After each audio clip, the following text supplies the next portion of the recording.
Mais avant de commencer, s'il vous plaît, n'oubliez pas de vous abonner et activer la cloche de notification pour ne pas manquer nos prochaines publications.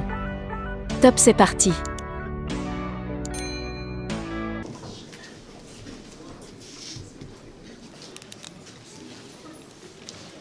Il faut toujours s'arranger de la presse. Excellence, Monseigneur l'évêque, et honorables invités, distingués invités, chacun à son titre et qualité respectifs. Ce qui a été dit dans le cadre des accords, de l'accord cadre, accompagné des accords spécifiques, c'est dans le but de faciliter l'Église dans sa mission et dans les différents services que l'Église rend à la nation congolaise. C'est dans ce cadre-là que ces accords ont été signés pour faciliter l'Église. Et justement, dans cette mission de la facilitation, l'Église ne vise que d'annoncer l'Évangile, d'évangéliser et de s'occuper du développement intégral de la personne humaine, c'est-à-dire de tout homme et de tout l'homme. Alors, ce que je veux vous partager ici, c'est justement des situations qui ont été relevées hier par mes collègues prêtres qui travaillent dans les 14 doyennés dont on a parlé, qui couvrent tous les diocèses de Butembo-Beni, situation fort malheureusement qui ne fasse pour pouvoir faciliter justement l'Église dans sa mission. Il y a une dizaine de situations qui, comme vous allez l'écouter, ne permettent pas à la personne humaine de pouvoir s'épanouir. Ce sont lesquelles qui ont été relevées et que nous avons récapitulées ici. 1. Donc, de ces situations, on dénote les tueries de populations dans plusieurs villages et villes,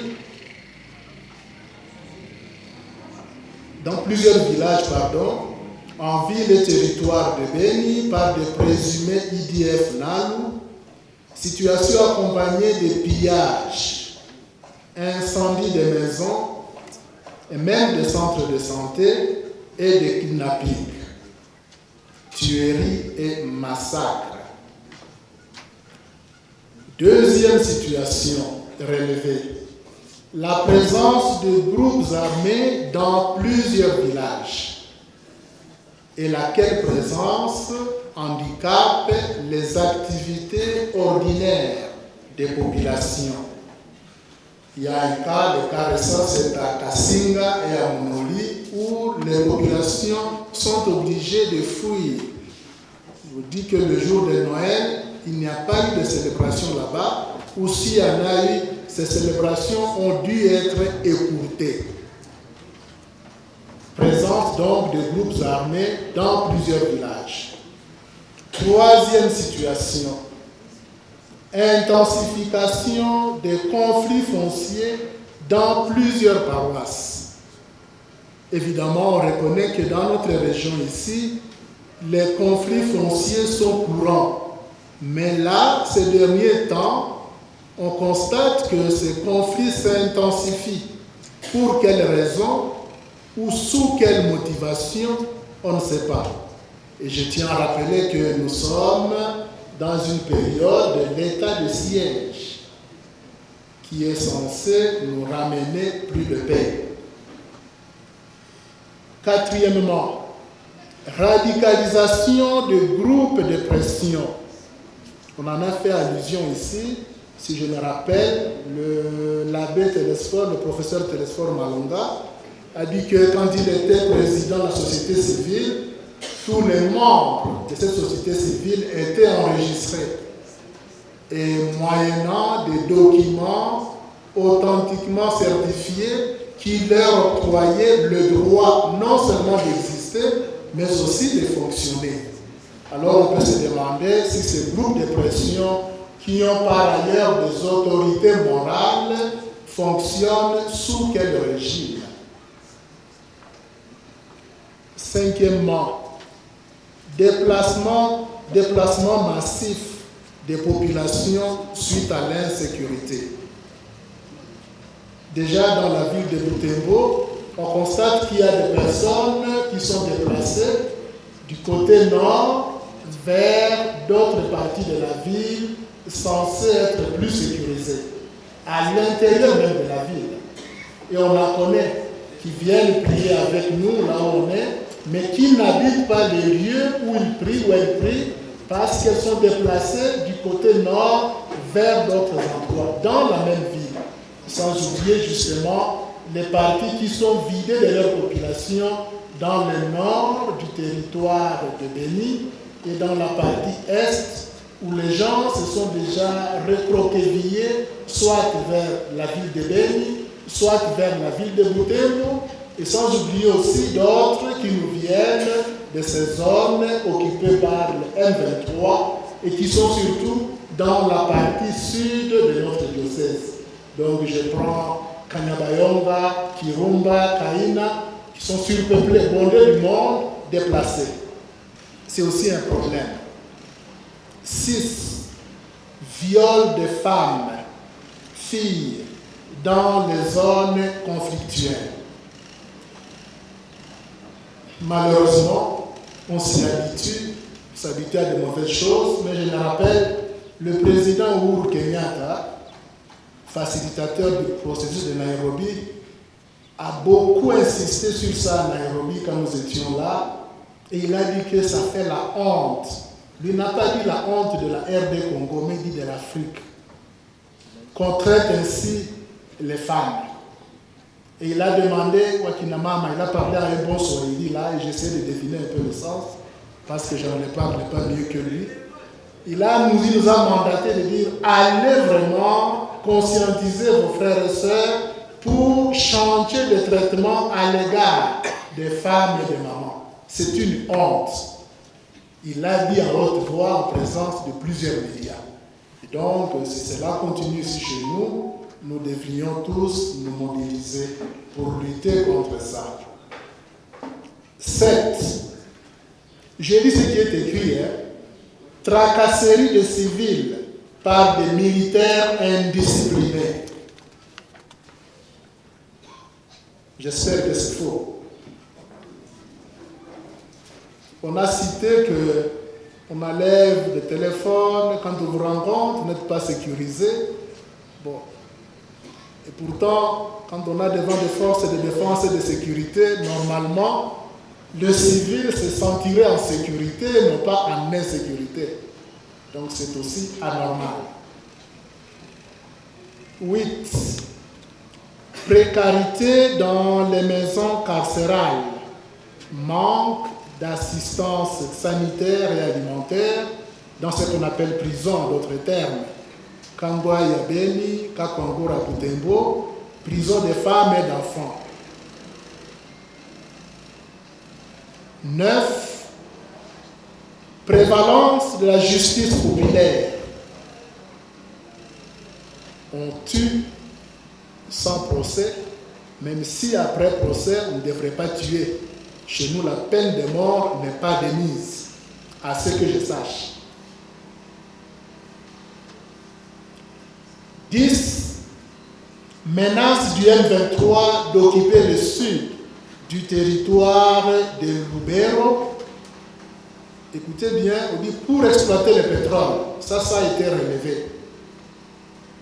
C'est aussi une menace qui pèse et qui handicape, qui indispose nos frères et sœurs. 11. Circulation d'armes. Et pourtant, les armes, à ce que je sache, sont bien tracées depuis leur usine jusqu'à leur livraison. D'ailleurs, nous, on n'en avait pas encore parce qu'on n'avait plus accès à ça. Et donc, on doit savoir si ces armes proviennent d'où, pour que ces armes puissent circuler avec autant de facilité. 12. Insuffisance des terres à cultiver.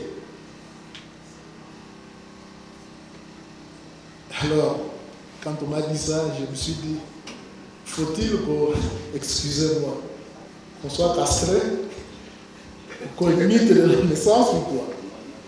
Donc on doit étudier cette question autrement. Faut-il limiter les naissances pour que les terres puissent suffire? Je me suis posé des questions comme commission de justice et paix, mais je n'ai pas encore de réponse. 13. Existence de coupeurs de route. Et ici, il a été relevé des axes, notamment Lubero, Kipese, Mubana. Coupeurs de route. 14. Tracasserie de la population par les groupes armés en érigeant des barrières illicites et en faisant payer des jetons de façon non réglementée, non recommandée. Il y a des populations qui vivent sous ce régime de jetons et quand vous ne les payez pas, vous subissez des atrocités allant de la torture, même jusqu'à la mort. Et ça, c'est anormal dans un État démocratique au XXIe siècle. De surcroît, un État qui se veut un État de droit. Ce n'est pas moi qui le dis. 15. Des jugements mal rendus, alimentant des conflits fonciers de succession. À ce propos, nous avons la situation des Rwanda. Et je crois que dernièrement, les autorités ont voulu réserver une suite à cette situation-là, mais on a demandé peut-être qu'il faudrait qu'on tienne compte des arrangements antérieurs qui soit étaient en cours ou en voie d'être finalisés pour pouvoir remettre tout le monde autour d'une table plutôt que de jeter cette question dans une marée où on risque de s'en emparer de façon, je ne dirais pas plus ordonnée, mais plutôt désordonnée. Donc on peut vraiment revenir sur les accords qui ont été d'ailleurs parrainés par les autorités provinciales qui avaient précédé l'état de siège. Ces textes existent. Si on les a perdus, je peux en avoir une copie à la commission justice et paix.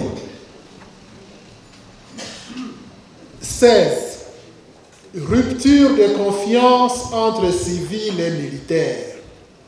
Ce qu'on appelle le mariage civilo-militaire. Et si je me rappelle bien, nous avons dit que la paix n'était pas que l'affaire d'une certaine catégorie de personnes. Elle est l'affaire de tout le monde. FARDC, PNC et toute la population, tous nous sommes concernés par la paix. Et donc nous devons la rechercher, la reconquérir ensemble, unis et non pas désunis, ni en ordre dispersé. 17. Les arrestations arbitraires des civils. En tout cas, nous avons reçu des témoignages et qui font froid au dos, où les gens sont arrêtés sous prétexte qu'ils sont des maïmaï. Tout Congolais n'est pas maïmaï. Tout Bibolais n'est pas Bibolaise, n'est pas maïmaï. Donc si on me voit circuler, on ne peut pas me dire qu'Aurélien, maintenant vous êtes aussi maïmaï, et pour cette raison-là, bon, on fait de moi ce qu'on veut faire. Il faut quand même qu'il y ait des procédures qui soient acceptables pour pouvoir en arriver à cette façon de faire. À ce propos, on a aussi relevé les affrontements réguliers entre civils, groupes de pression et des militaires, causant beaucoup de désolation dans la partie nord de la ville de Butembo. Tout le monde voit bien de quoi je veux parler.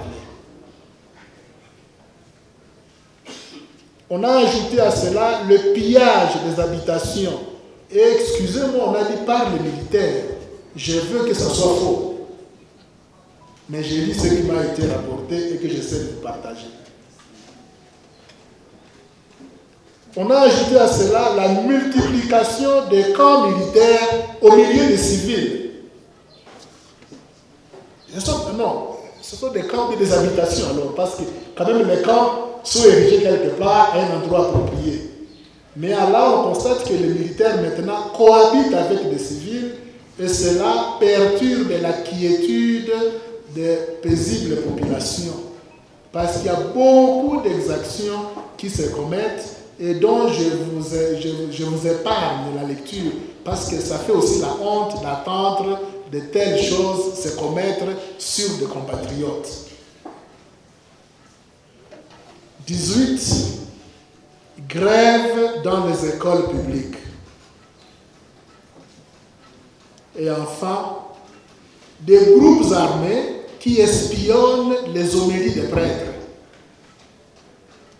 Donc, qui surveillent ce que les prêtres vont dire à la prêche et essayer de voir si cela s'accommode avec leur idéologie ou pas, et ainsi porter des accusations contre les prêtres. C'est contre aussi la liberté du culte et la liberté religieuse. On n'a pas à contrôler l'homélie du prêtre dans ce sens-là. Voilà, cette liste existe, elle n'est pas exhaustive, mais elle retrace un peu les situations qui sont en train d'opprimer nos compatriotes, nos frères et sœurs, en perturbant leur quiétude et leur paix. Et si je les partage avec vous comme autorité, je l'ai dit, ce n'est pas seulement dans le but de vous faire entendre cette résonance-là, mais c'est pour que, ensemble, nous puissions œuvrer pour trouver des solutions contre ça.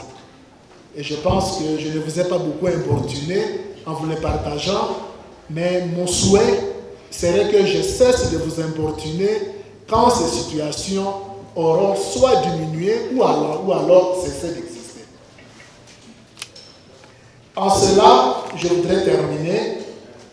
Nous déplorons, en train de nous dire souvent que notre gouvernance dans notre pays est quelque peu précaire, fragile. Et la gouvernance, c'est tout cet ensemble de services que nous devons rendre à nos populations pour leur faciliter la vie et l'existence. Et si cela n'existe pas, ou si cela est mal rendu, nous sommes bien placés, nous qui sommes ici en tout cas, en tant que décideurs ou leaders communautaires, politiques et religieux, de pouvoir faire en sorte que cette situation change au grand bénéfice de nos frères et sœurs, au grand bénéfice de nos compatriotes. Je vous remercie. Merci beaucoup. Merci.